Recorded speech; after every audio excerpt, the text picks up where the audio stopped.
আজকে দেখো এই যে দুপুরে খাওয়া একদম লাস্ট দিন, তো লাস্ট দিনে আমরা একটু পরে বাড়ি চলে যাবো। তো লাস্ট এই লঞ্চে বসে লাঞ্চ করছি। তো দেখো কি এসছে, ডাল, আলু ভাজা, আরো কিন্তু মেনু বাকি আছে। তো চলো এটা দিয়ে খেতে থাকি।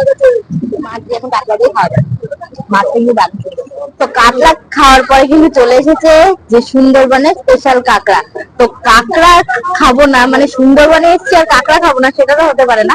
তো চলো কাঁকড়াটা টেস্ট করি, কেমন টেস্ট সুন্দরবনের কাঁকড়া। আমাদের ওখানে তো অনেক কাঁকড়া খেয়েছি আগে পরে, তো সুন্দরবনের কাঁকড়া দিয়ে খাওয়া যাবে। এবার এসে গেছে যে চাটনি পাঁপড়। তো এত পরিমাণে হাওয়া, থালা পুরো উড়ে যাওয়ার মতো অবস্থা। একবার আমি থালা উড়ে পুরো ভাত দিয়ে স্নান হয়ে গেছে আমার, পুরো জামা কাপড়ে ভর্তি। আর তারপরে আরেকবার যদি এলে থালাটা ছাড়িয়ে দিলে আবার উড়ে যাবে। তো চলো চাটনি আর পাঁপড় খাই।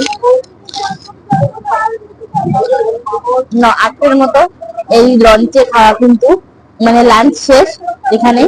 তো দেখা